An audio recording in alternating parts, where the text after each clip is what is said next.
ইনি হলো শঙ্করাচার্য, শিবের এক রূপ।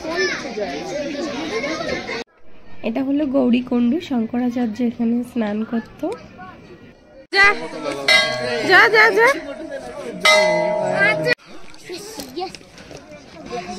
এখন অতটা উঠতে হবে।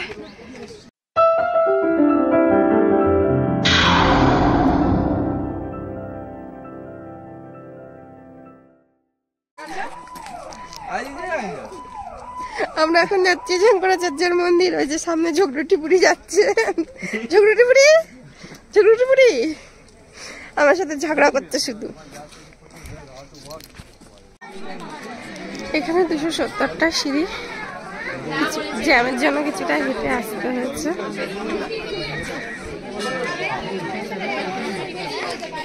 ওটাই বললাম বেল মারতে, আগেই চলে এসছে। ভিডিও হবো না,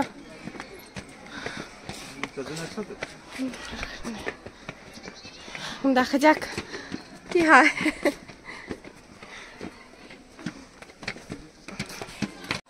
সিঁড়ি আর সিঁড়ি, সিঁড়ি আর সিঁড়ি, আমি এখানেই হাঁপিয়ে গেছি। সিঁড়ি গুনতে পারছি না কতগুলো, হাঁপিয়ে গেছে। মন্দিরটা জাস্ট দেখতে পেয়েছি, এখন অনেক সিঁড়ি বাকি। প্রচন্ড ভাবে হাঁপিয়ে গেছি। ওখানে জল খাচ্ছে, কত সিঁড়ি, এখন অতটা উঠতে হবে। যা যা যা যা,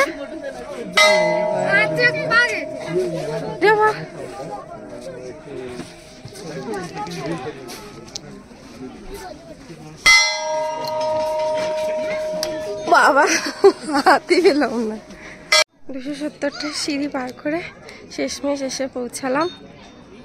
এখনো কয়েকটা সিঁড়ি বাকি আছে ওপরে ওঠার।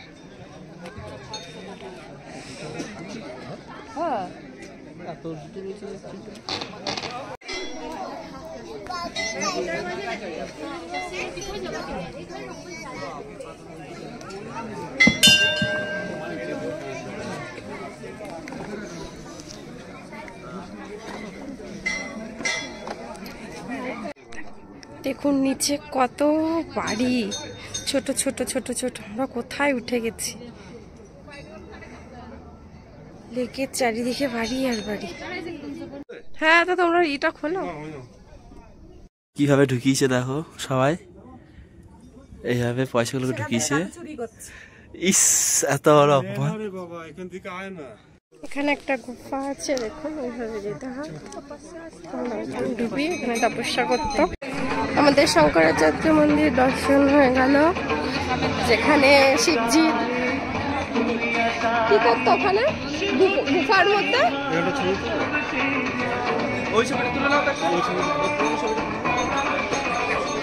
যেখানে তপস্যা করতো গুফার মধ্যে, সেই গুফাও ঘোরা হয়ে গেল। এবার আমরা নিচের দিকে নামবো।